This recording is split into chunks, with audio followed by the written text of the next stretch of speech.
चाणक्य ने कहा था कि एक योगी राज्य को सबसे बेहतर तरीके से चला सकता है, लेकिन ये सिर्फ एक आदर्श विचार है या फिर इतिहास में कभी सच भी हुआ है? इसे समझने के लिए हमें उस दौर में जाना होगा जब उत्तर प्रदेश अपने सबसे कठिन समय से गुजर रहा था। साल 2000 से लेकर 2016 तक उत्तर प्रदेश लगातार खबरों में बना रहा, लेकिन विकास या प्रगति के लिए नहीं, बल्कि अपराध, राजनीतिक अस्थिरता और प्रशासनिक कमजोरियों के कारण।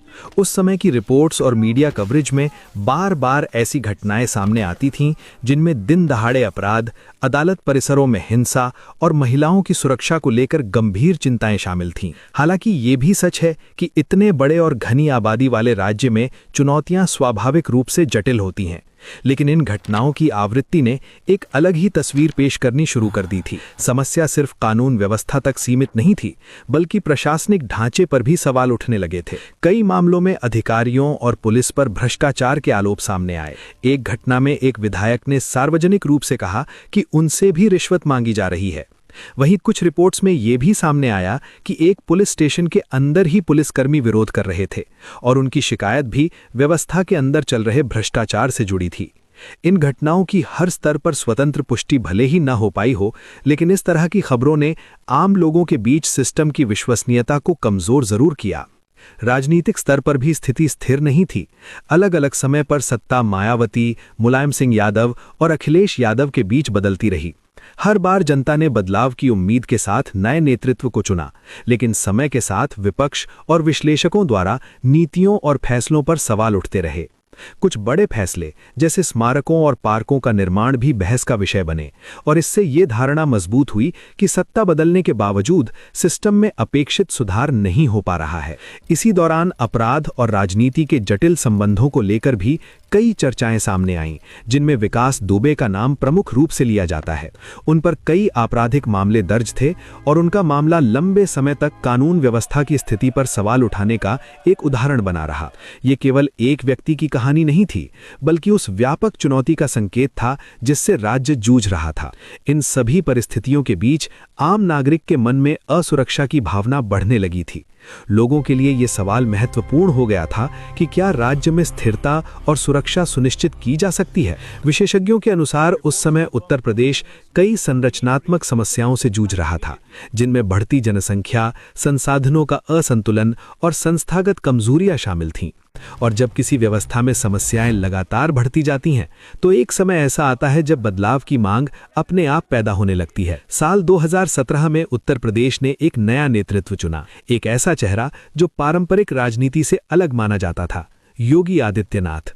और यहीं से शुरू होती है उस बदलाव की कहानी जिसने आने वाले वर्षों में इस राज्य की दिशा को लेकर नई बहस छेड़ दी। योगी आदित्यनाथ का सफर सामान्य राजनीतिक नेताओं जैसा नहीं रहा। उनका संबंध गोरखनाथ मठ से रहा है और वे लंबे समय तक सांसद के रूप में सक्रिय राजनीति में भी मौजूद रहे। लेकिन राज्य के सर्वोच्च पद तक उनका पहुंचना कई विश्लेषकों के लिए अप्रत्याशित था।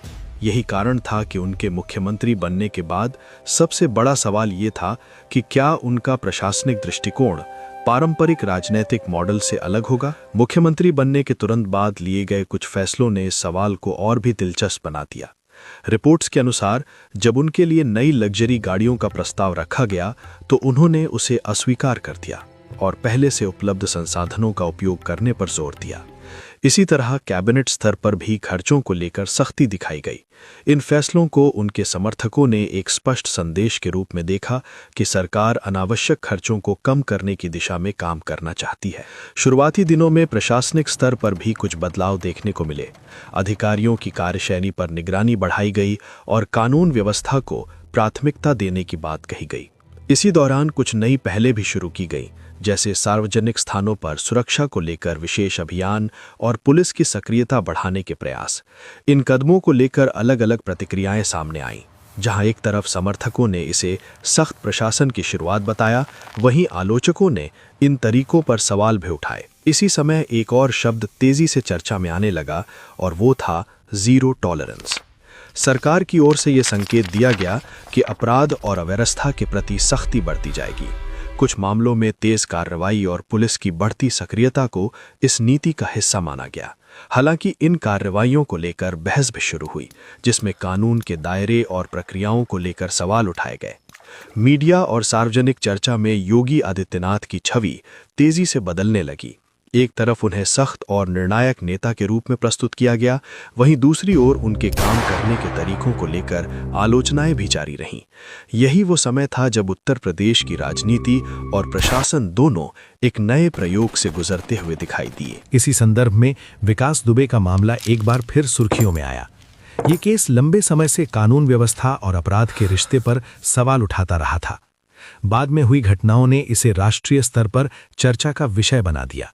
सरकार की कार्रवाई को समर्थकों ने कानून के सख्त पालन के रूप में देखा, जबकि आलोचकों ने प्रक्रियाओं और तरीकों को लेकर सवाल उठाए।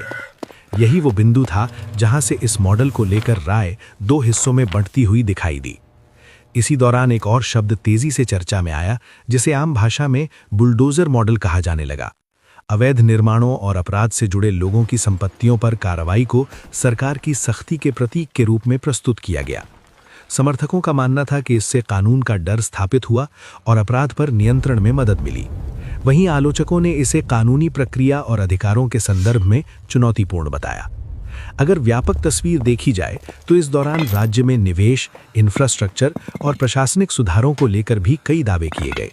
सरकार ने विभिन्न मंचों पर विकास और कानून व्यवस्था में सुधार की बात रखी। हालांकि इन दावों को लेकर अलग-अलग विश्लेषण सामने आए। कुछ रिपोर्ट्स में सुधार के संकेत बताए गए, जबकि कुछ विशेषज्ञों ने इन आंकड़ों की व्याख्या को लेकर सावधानी बरतने की बात कही। यानी एक तरफ एक सख्त और निर्णायक नेतृत्व की छवि बन रही थी, वहीं दूसरी तरफ इस मॉडल के तरीकों और प्रभावों पर बहस भी जारी थी।